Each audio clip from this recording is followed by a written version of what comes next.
All right. I'd like to start off by saying Barak Yahweh, Bahashem Yahushai, Bahashem Rachak Kodash. Welcome to another live lesson. The name of this one is A Walk Through History, dated December 14, 2023. The hopeful year that all the prophecies in the scriptures be fulfilled.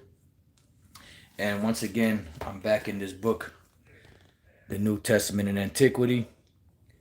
And I wanted to highlight something I was just reading. I've been reading through the section called, just bear with me 1 second, it's called The Historical Setting of the New Testament. And that's important that they said the historical setting of the New Testament, because there were certain things that happened that led up to the idea of the gospel that was being taught, and the reason why you had,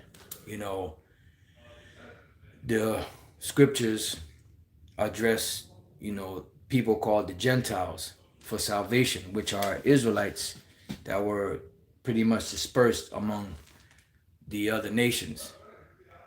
Some of them knew that they were Israelites, which were being called Hellenistas, which a Hellenistas pretty much is someone that knows that they're an Israelite, but they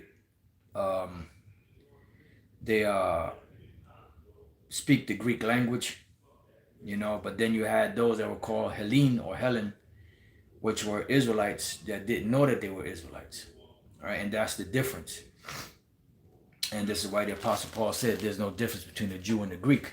Why? Because they're both Israelites. Now, the part that I want to read is called Ptolemaic Rule. It says 320 through 198 BC. And this is one segment of it, because they ruled from the time of Alexander's death all the way until the Romans absorbed Ptolemaic Egypt into the Roman Empire. Okay? So it says Ptolemy the first Soter, or Savior, had been one of Alexander's most trusted generals, accompanying him throughout Asia. At Alexander's death, Ptolemy became governor of Egypt, and with time was designated as king. And this is where you get the Edomite-looking pharaohs, because they left, sphinx, and different statues of these Egyptian rulers, which happened to be Edomites that had conquered that land through Alexander the Great. Like Cleopatra, for instance.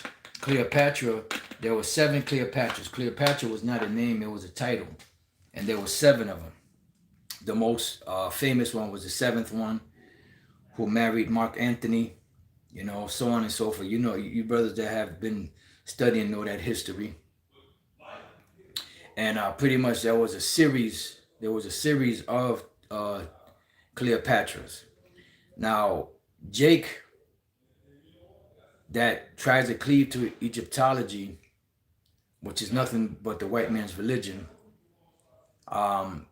gets upset when they portray Cleopatra as being a so-called white woman, which Cleopatra was a so-called white woman, because she came from the Ptolemaic line. The Ptolemaic line came from one of Alexander the Great's, or the Greeks' generals, Ptolemy.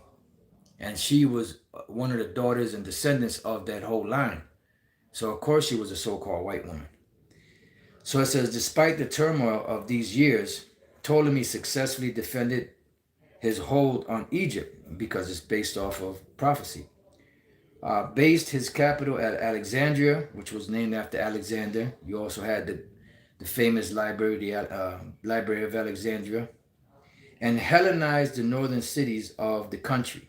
So the northern cities of Egypt were Hellenized. All right. This is why, you had something called the Rosetta Stone.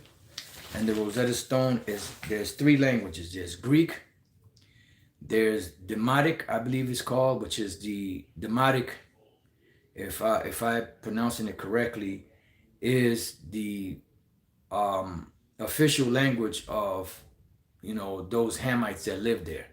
All right, that's what they called it. And there was I believe it was hieroglyphics, was it? Or was it another language? I forget the other language. But it was mainly those two. It was Greek and Demotic, which was the basic tongue of the Egyptians. All right. It says, during this era, Judea enjoyed remarkable freedom as the Ptolemies considered it pacified. It was a small kingdom encircling Jerusalem and was viewed as a temple state ruled by priests who merely had to pay taxes to the local Ptolemaic governor. So here the point is coming up right here. Many Jews lived elsewhere outside Judea called the diaspora or dispersion. And this is why it's important to understand that history, because you had many that were outside of that dispersion. We'll start off first and foremost with the book of James, because James addressed these Israelites. We'll start off with James, the first chapter, and the very first verse. And it says, James, a servant of the Most High and of the Lord Yahushai, Hamashiach, to the 12 tribes which are scattered abroad, greeting. So when you look at this word scattered abroad, the word there is diaspora, which means dispersion. That is specifically and concretely the converted Israelites resident in Gentile countries. All right. And that's exactly who they are. Because you had Israelites that were in Israel that were following the Pharisees, some were following the Sadducees, some were following the Essenes, some were following the Hasmoneans, some were following the scribes, lawyers, doctors, so on and so forth. You know, and when Yahushai came on the scene and set up his disciples to teach, you had those that converted to Yahushai. This is what Acts, the 2nd chapter, is about. When you go into, you know, the 3 high holy days that was being celebrated, which is a law in Deuteronomy 16:16, that 3 times a year all of the males of Israel were supposed to show up in Jerusalem for these 3 different feasts, which is the Passover, the Feast of First Fruits, and the Feast of Tabernacles. It says, Acts 2:5, and there were dwelling at Jerusalem Jews, devout men out of every nation under heaven. Now these happen to be Jews that knew that they were Jews, and we're going to come back to this. And the Jews that knew that they were Jews that were scattered abroad among these different nations were known as, and here Acts 6:1, and in those days when the number of the disciples was multiplied, there arose a murmuring of the Grecians against the Hebrews, because their widows were neglected in the daily ministration. Now, if you just read at face value, you would think it's talking about, you know, Israelites and so-called white people, but it's not. It's talking about Israelites and Israelites. Now, the Grecians, as they were called there, when you look up that word Grecian, right? Let's see. It goes into the word Hellenistas or Hellenistes, a Hellenist or Greek-speaking Jew. All right. Then you had those that didn't speak the language, you know, of Hebrew. They didn't know that they were Israelites. Those would be the Hellene or the Hellen, you know, which would be Greeks. These are the other Israelites that were lost.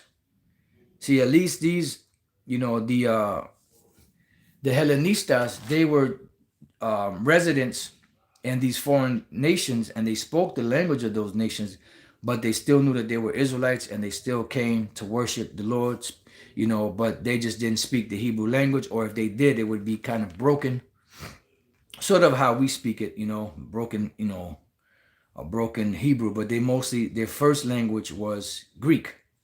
Now, when we go to St. John chapter 7, and we'll start at 32. This is a dialogue that was going on between the wicked Pharisees and Yahushai. It says the Pharisees heard that the people murmured such things concerning him. Yeah, because Yahushua was doing many great miracles. And the Pharisees and the chief priests sent officers to take him. Then said Yahushua unto them, yet a little while, am I with you, and then I go unto him that sent me. You shall seek me and shall not find me, and where I am, thither you cannot come. Then said the Jews among themselves, whither will he go that we shall not find him?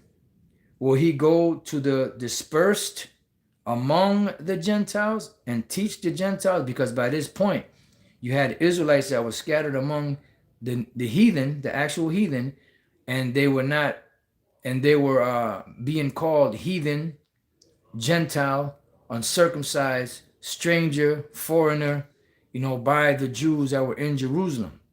That goes hand in hand with the book of Ephesians.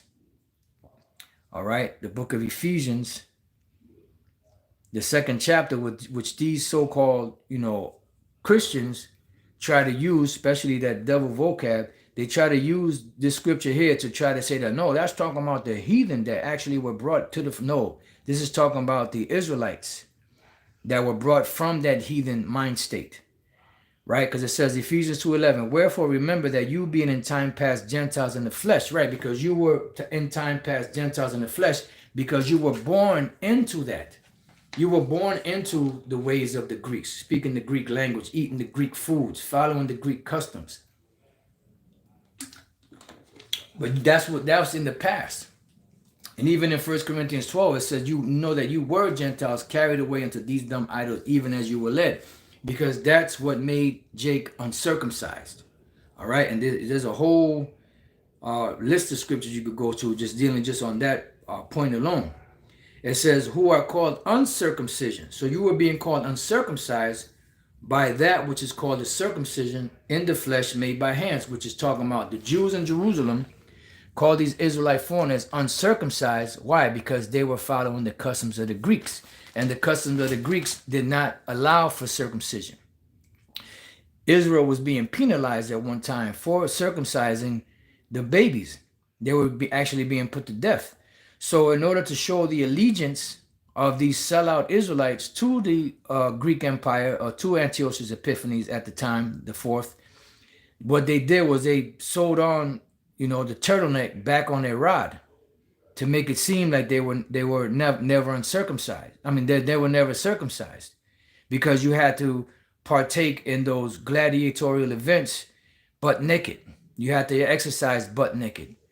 So if they saw that your penis was circumcised, they knew that you were, a Jew, or they knew that you were practicing your religion, because they knew who the Israelites were, but they know that you were practicing their religion, which at that time was forbidden.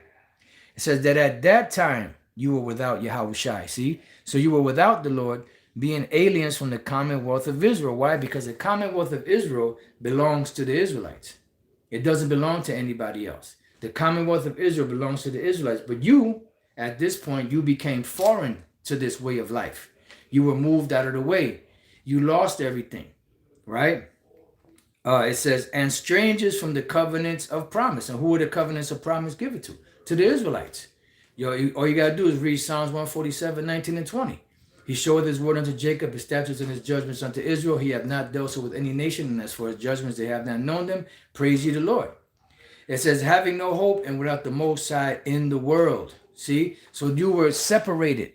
But now you are being brought back by what? The greatest sacrifice that ever stepped foot on the planet Earth, which is the blood of Yahushua, his body that he gave in order to reconcile or bring back the Israelites back to the Father, the Most High Yahweh. It says, but now in Yahushua, ye who sometimes were far off are made nigh by the blood of Yahushua, right? For he is our peace, who had made both one, and hath broken down the middle wall of partition between us, right? Because he set the boundaries, and he loosed the boundaries, so to speak, and brought the Israelite foreigners back into the fold together with the ones that already knew that they were Israelites. It says, having abolished in his flesh the enmity, even the law of commandments containing ordinances, and that's what made us, an enemy to the Most High, was the breaking of the laws. For to making himself of twain one new man, so making peace, right? Because the scriptures speak about when the Gentiles or the Israelite foreigners come back into the fold, then all Israel shall be saved.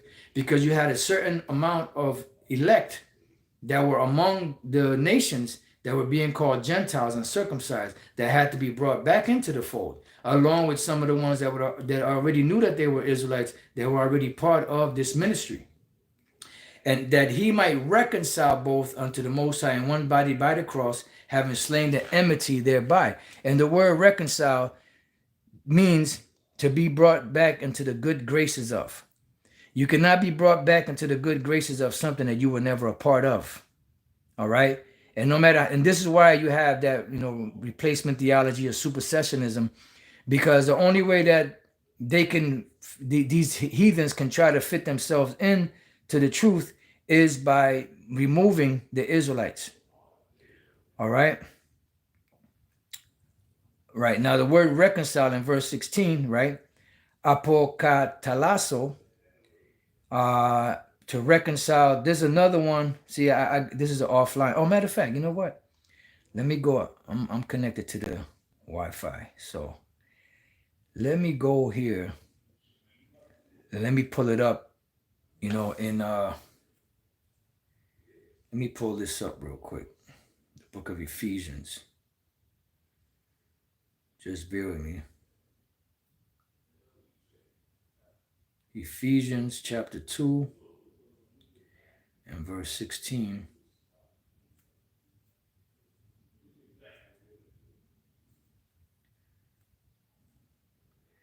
All right, and then we look up the word reconcile because it goes a little more in depth.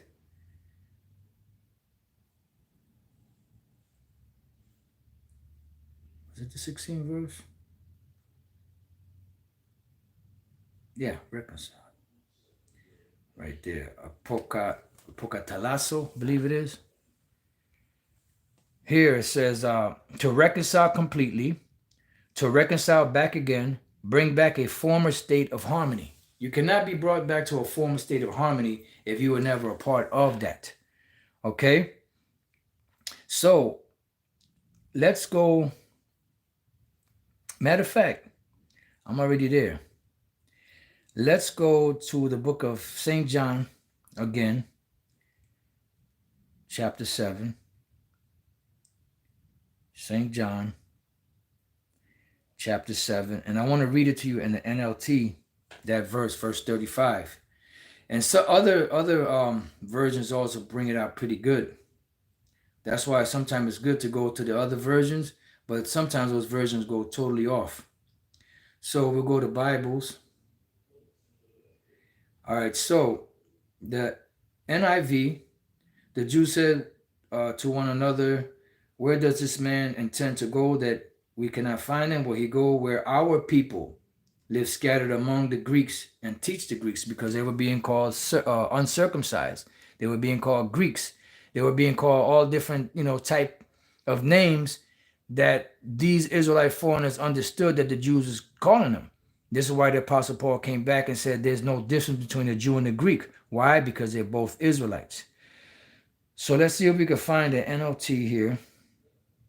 NLT, it says, the Jewish leaders were puzzled by this statement. Where is he planning to go? They asked. Is he thinking of leaving the country and going to the Jews and other lands? Maybe he will even teach the Greeks. Right. So in other words, you have Israelites, you had Hellenistas, which were the Greek-speaking Jews, and then you had the Israelite foreigners, which were considered to be Greeks. They were considered to be foreign. I mean, they already had a disdain, as we read in Acts 6, when you read Acts the 6th chapter, they already had a disdain for the Grecians or the Greek-speaking Jews. So how much more would they not have, a problem with the Israelites that fell totally away from the customs, from the law and everything? Because them Jews, they weren't, if you weren't a part of their thing, you was shunned, and they understood that history. So going back to the book, it says, let me read that again.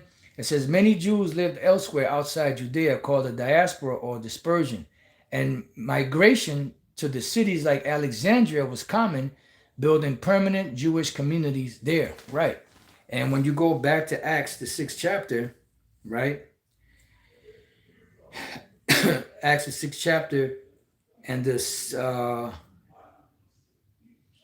the verse 8, And Stephen, full of faith and power, did great wonders and miracles among the people. Then there arose certain of the synagogue, which is called the synagogue of the Libertines, and Cyrenians and Alexandrians, and of them of Cilicia and of Asia, disputing with Stephen. So these were all Israelites that were considered to be Grecians or Greek-speaking Jews, different than the Hellenes or the Hellenes, which were Israelites that were speaking Greek but didn't know that they were Israelites. All right, and you notice it said Cyrenians. Remember Simon the Cyrenian that helped Yahushua carry the cross? He was one of the ones that were living in those regions, coming back and forth every year, to keep the Passover and the different feasts of the Lord. That's why we go back to Acts the 2nd chapter, and now we'll jump down to the 9th verse, because it said in the 5th verse that there were Jews, devout men out of every nation under heaven. Verse 9, it says Parthians and Medes and Elamites and the dwellers in Mesopotamia and in Judea and Cappadocia and Pontus and Asia. That's all throughout Asia Minor, all throughout the Medes lands, Elam's land, all throughout Iran, so-called India. It says Phrygia and Pamphylia in Egypt, see, because you had the synagogue of the Libertines, where you had this Alexandrian Jews, and then above that in the north you had the Cyrenians, and in the parts of Libya, which is what? Put. That's where Cyrene is at, up in that area. Going further up, about Cyrene, see, in those areas, and strangers of Rome, because you had Israelites that were Israelites, but they were considered to be foreign in the land of the Romans. Jews and proselytes. What does it mean by proselytes? Those that were following behind the Israelites, the Pharisees and them, but then converted to following or to be followers of Yahushua. Cretes and Arabians, see, all these Israelites all over these lands. We do hear them speak in our tongue the wonderful works of the Most High. So this is just an example of that dispersion and the different lands that they were coming from. And that's why scriptures like this is written, to give us an idea. So when we read how the Apostle Peter addressed those strangers, those were Israelite foreigners that were in those lands. And he called them strangers because they became strange to the truth, and even that devil Calvin that started that Calvinism movement, he even said that the book of 1 Peter and 2 Peter were addressed to the Israelites. And then there it gives you the understanding of them being called strangers. But the devils like Vocab and others, what they do is they what they call gaslight. They try to throw doubt in your belief so that you can question it. Well, maybe I might be wrong. Enough they keep throwing that at you. So eventually, after a while, certain individuals give into it. That's why you have individuals like, them different individuals that fell away from different camps following behind a Vocab. Because the offense that whatever particular group did to them, got them so upset that they just gave up on everything that has to do with Israel, when they themselves are Israelites, but they don't accept it anymore because they've been jaded by slicksters. They allowed themselves to be taken in that snare, which really was the Lord that did it. But hey, it is what it is. It's all there in black and white. Let's see. Well, here we go. Going back to the book. The greatest threat to Jewish identity was the gradual assimilation of Hellenistic culture. And this is why you have to understand that history. Because if you don't understand that history, when you read the Bible, you won't get the mysteries. This is very important information. And all of this you can read about all of this in the Apocrypha, which they try to throw doubt and shade on that. But the original King James Bible, the original authorized 1611 version, had the 14 books of the Apocrypha in it. And you have other Bibles that have the Apocrypha in it. But then certain individuals dismiss it. It says, intertestamental literature records how Jerusalem's priests warned about the encroachment of these values. Theaters offered dramatic arts and were foreign to Jewish life. Gymnasium guilds enlisted young men at 18 to join their social and athletic centers. And what do they do here in America? When Jake is in high school, that's when they're going up in there to scout out the future NBA players. And usually by the time they graduate high school, they're 17, 18 years old. Some of them, they get them before they graduate, but for the most part, they graduate around 17, 18 years old. And that's when they start being recruited if they're really that good. Otherwise they'll go on to college, and then they'll draft them from college. So this is the same thing that was going on back then. At that young age, Jake was being, brought into the gladiatorial games, into gymnasiums, into, boxing matches and all of that, because there was big money there. It says where sporting events were practiced nude. That's what the word gymnasium or gymnos means, nude. All right. Some young men even sought to reverse the signs of circumcision to avoid shame when they entered the games. See? Clothing styles, always a potent symbol for the young, now made, and it's still the same thing today, now made outlandish cultural statements. Jewish beards and flowing robes were being replaced with broad-rimmed hats. Woo! I didn't know that was in there. Man, Jewish beards and flowing robes were being replaced with broad-rimmed hats. Ring any bells? Short togas and high-laced sandals. 2 Maccabees 4:10-17. Let's see what that says. Let's see what 2 Maccabees 4:10 says. 2 Maccabees 4:10. It says, which when the king had granted and had gotten into the hand the rule, he forthwith brought his own nation to Greekish fashion. Yeah, and that's exactly what they did. You had sellouts among Israel back then. All right, it says, and the royal privileges granted a special favor to the Jews by the means of John, the father of Ptolemaic, who went ambassador to Rome for amity and aid. He took away, and putting down the governments which were according to the law, he brought up new customs against the law. And this is why I said, now, at one time you had the laws, you Ephesians, but you became foreigners. You became strangers to the Commonwealth of Israel. Why? Because when you go back to your forefathers, they gave it up, and you inherited their misdeeds.